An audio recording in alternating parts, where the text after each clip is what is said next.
Hi everyone, and welcome back to Unbox Your Curiosity, the podcast where we explore tech, talent, and culture through the lens of what really matters today. I'm your host, Christiane Zhao, and today we're diving into a topic that's too often overlooked and yet affects over 2 billion people worldwide. That's right. We're talking about digital accessibility, and not as some compliance checkbox, but as a massive driver of innovation, market expansion, and inclusive design.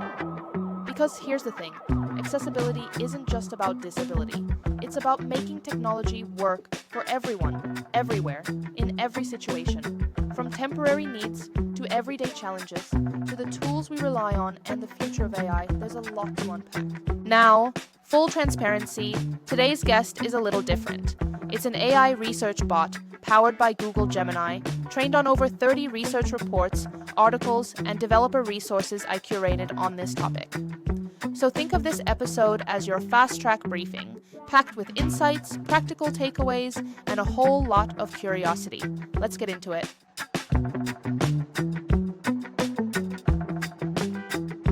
Hello, Melisa. What do you think about the statistics of 2 billion people being affected by accessibility challenges worldwide?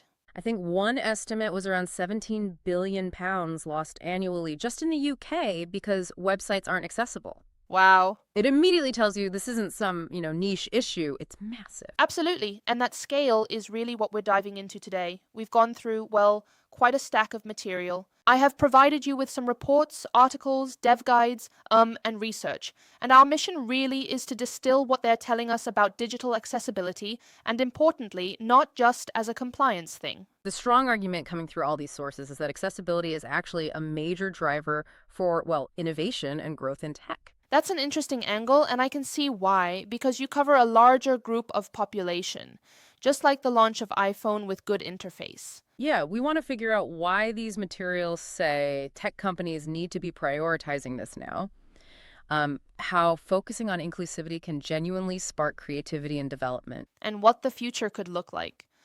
Especially with AI coming into the mix so heavily. Exactly, that whole piece. So think of this as your shortcut, whether you're just curious, maybe prepping for something specific, or we just want to cut through the noise. So I have worked with Melisa, an AI model powered by Google Gemini, to pull out what these sources seem to highlight as the most important takeaways for the audiences. Sounds good. Let's jump in. Okay, so first things first. What does these sources actually mean by accessibility? How are they defining it?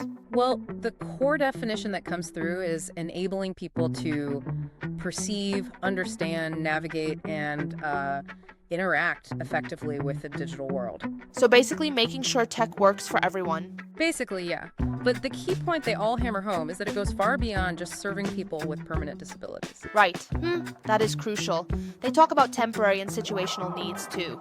Absolutely. And this is where you see how it benefits such a wider audience than you might initially think. It really broadens the scope. So, examples. They give specific ones, don't they? They do. So, permanent needs classic examples are a blind user needing a screen reader like VoiceOver, or someone with a motor disability needing keyboard-only support or adaptive tech like switch control. So standard stuff we often think of, yeah, sure. But then they bring in the situational and temporary cases, like someone with a broken arm needing voice control for a few weeks. Or simply, me trying to watch a video on the train needing captions because it is too loud. That counts as situational too. Exactly. Or trying to use your phone one-handed because you're carrying groceries. Or just viewing your screen in bright sunlight and needing that high contrast mode. These are everyday things for many people. And the stats really back up how common some of these specific needs are, even if we don't label them as disabilities.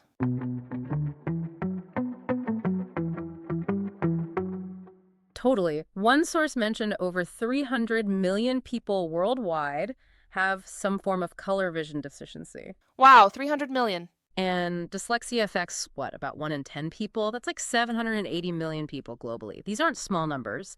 Designing only for a typical user misses huge segments. It really drives home that ramp versus stairs analogy that popped up in the material, doesn't it? Does. You build a ramp for a wheelchair user? Sure. But it also helps someone pushing the stroller or dragging luggage or even just someone who's tired. Designing for that specific accessibility needs ends up improving the experience for, well, potentially everyone. Precisely. It's a core principle of universal design, really. Okay, so moving from the what to the how, what does this look like in practice? What are some real-world implementations? The sources highlight. A lot of focus is on the features built right into operating systems, things we might take for granted now. I assume, like voiceover on iOS or auto subtitle generated on YouTube video, right? Exactly.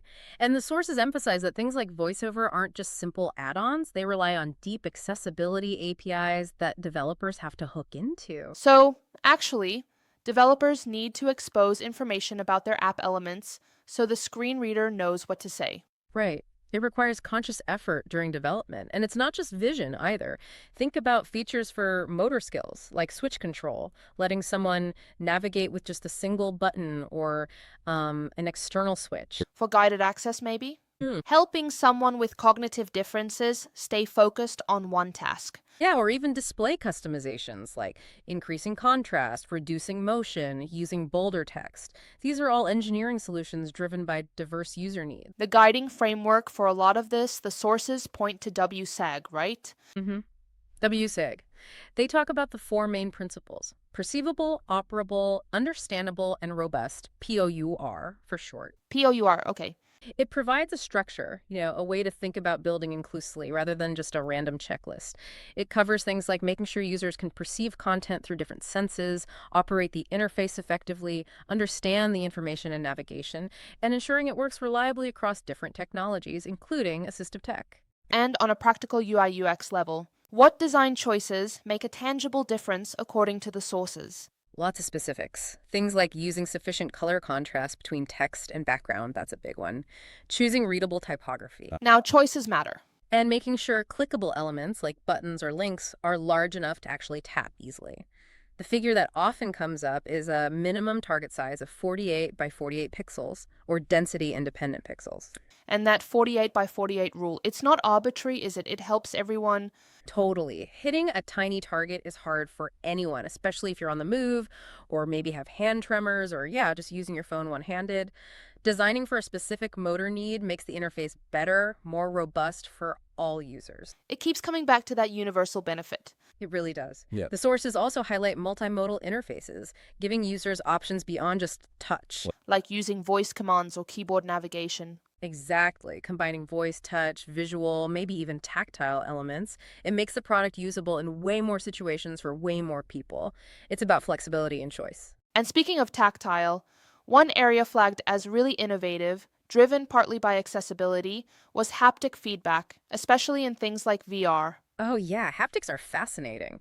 Using the sense of touch can convey crucial information, especially for users with visual or auditory impairments.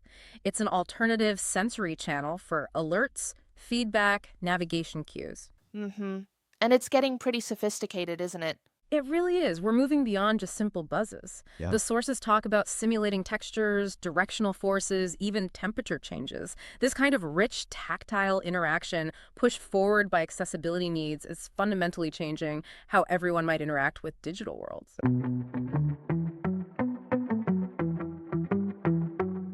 Okay, let's shift gears a bit. Let's talk about the business side. Because there's still this perception, isn't there, that accessibility is primarily a cost, something you do just to be good or nice. Yeah, that perception is definitely out there. But the sources we looked at, they push back hard on that. The argument is crystal clear. Accessibility is unequivocally good business. Full stop. And they back that up with some serious numbers. I remember seeing an 8 trillion figure somewhere. That's the one. The estimated global purchasing power of people with disabilities and their families. It's a massive, engaged market. A market that many companies are effectively locking themselves out of. I mean, if their products or websites aren't usable, the customers basically cannot come into the locking door. Precisely. So opening up your product through accessibility directly expands your total addressable market. It increases potential customer engagement. And that connects to real business metrics, right? Yeah, like conversion rates. Absolutely. One report linked site performance, which is often tied to accessibility best practices directly to sales. It mentions something like a 7% drop in conversions for just a 100 millisecond delay in page load. People leave if things are slow or difficult. And reducing drop-off rates too. I mean, imagine spending all that marketing money to get someone to your site, and yet they cannot navigate through your site. How crazy. Only for them to bounce because they can't use the keyboard to navigate the checkout, or the contrast is too low to read the product description. There was that UK study mentioned, wasn't there? Something like 90% of disabled consumers facing barriers at the purchase stage. Yeah, 90%. Fixing that friction doesn't just feel good, it directly translates to more completed sales, higher customer loyalty, better retention. It's bottom line stuff. Plus the brand aspect. Huge. Demonstrating a genuine commitment to inclusivity builds serious brand equity. Consumers increasingly value it, and partners too. We saw that stat: 74% of B2B buyers now require proof of accessibility from their vendors. So it's moving from a nice to have differentiator to basically table stakes, especially in B2B, It really is. And then layered on top of all that is the legal pressure. right? The compliance angle, the sources frame this not just as avoiding risk, but as a major accelerant. Yeah. Definitely. You've got things like the European Accessibility Act deadline looming June 2025, plus ongoing ADA litigation in the US. So ignoring accessibility doesn't just mean missing out on that $8 trillion market. It also means facing potential lawsuits, fines one piece mentioned penalties up to $100,000, or even, in extreme cases, potential imprisonment or having products pulled from the market entirely. It's becoming less of a choice and much more of a business imperative. Wow. So when you add it all up, the huge market, the direct improvements to usability for everyone, the brand benefits, and the intensifying legal requirements. The picture is pretty clear, isn't it? Prioritizing accessibility isn't just ethical, it's fundamental to future business success in the tech world.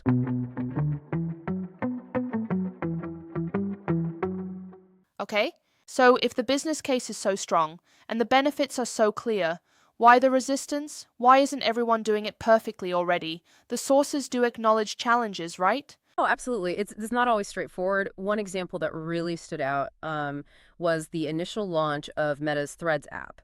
Huge company, massive resource. But yet it launched without image alt text initially. Right, and the material didn't just frame it as an oversight. It suggested it was maybe symptomatic of how innovation is sometimes measured, prioritizing rapid deployment and monetization over building in inclusivity from the very start.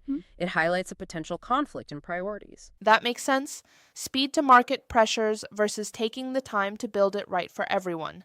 Not necessarily malice, but well, priorities. Exactly. And the sources also dug into challenges for the people actually trying to build accessible tech, particularly for researchers.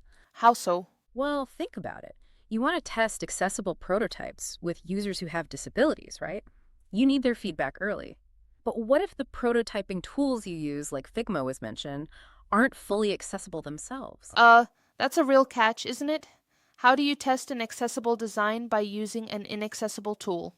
It's a significant hurdle. The research mentioned workarounds like using accessible survey formats to describe designs, or building parallel versions in simpler, more accessible tools like Google Sites, or even Wizard of Oz testing where a human simulates the interaction. But those are just workarounds. They're not ideal. Not at all. It really underscores the need for the tools that developers and designers rely on every day to be accessible themselves. The whole ecosystem needs to support it. Definitely.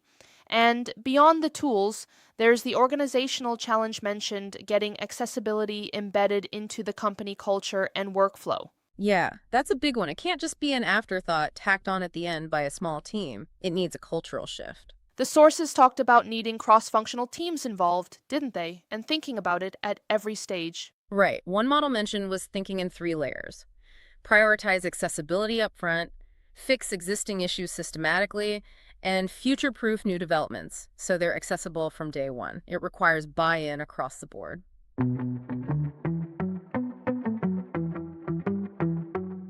Okay, looking ahead now, this was one of the most fascinating parts of the material, that the intersection of accessibility and, well, the elephant in the room, which is AI. Yeah, AI and algorithmic technologies. The sources paint a picture of both incredible potential benefits and some pretty significant risks when it comes to accessibility.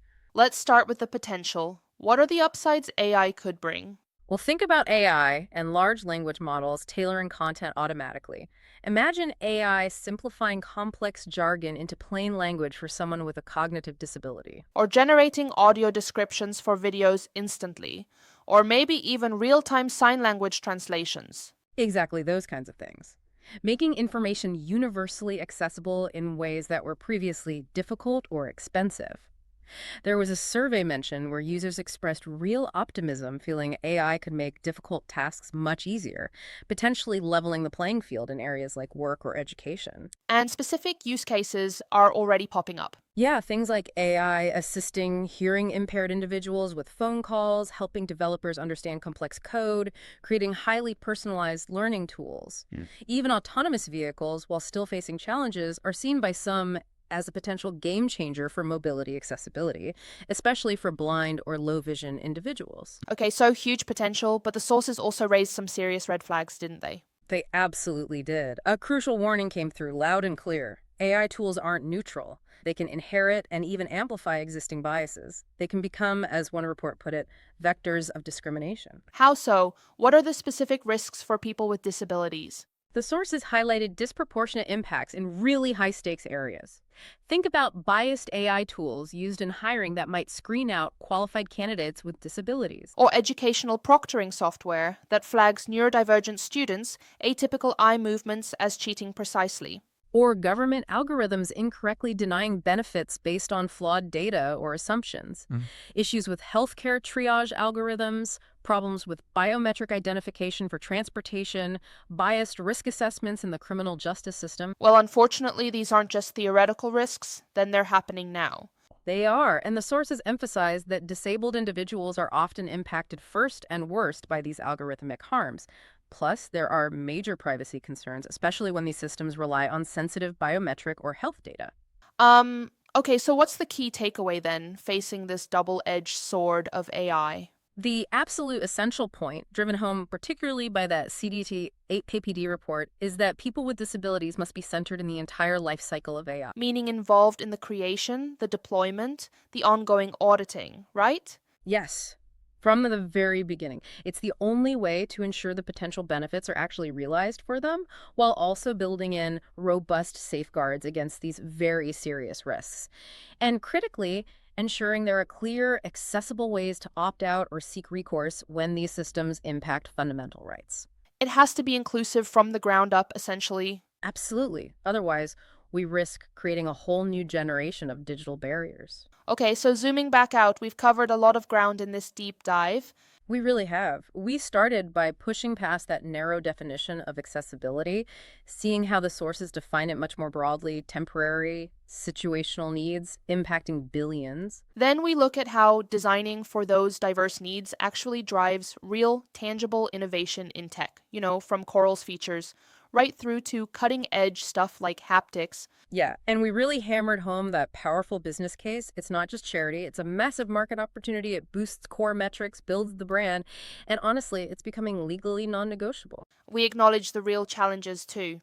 Yeah, the prioritization issues, the tooling problems, the organizational shifts needed. You're right, it's not always easy. And then we peeked into the future with AI, the incredible potential it holds if we build it inclusively, but also the critical need to be vigilant about the risks of bias and discrimination.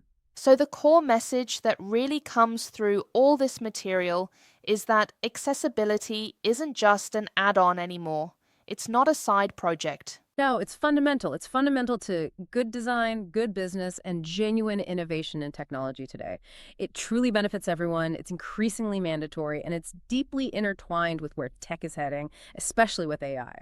So maybe a final thought for everyone listening, thinking back to that ramp versus stairs idea. Yeah. Consider the next digital product or service you use, or maybe one you're involved in building. How could applying that accessibility mindset, maybe focusing on solving a problem for just one user with a specific challenging need, actually unlock a better, more elegant, more innovative solution for millions more? What's one step you could take based on what we've unpacked today? You can follow Unbox Your Curiosity on Spotify, Apple Podcasts, and YouTube for more episodes diving into the intersection of tech, talent, and culture. And if you'd like to connect directly, you'll find me on LinkedIn at Christiane Zhao. Drop a message, share your thoughts, or just say hi. Until next time, stay curious and keep building better.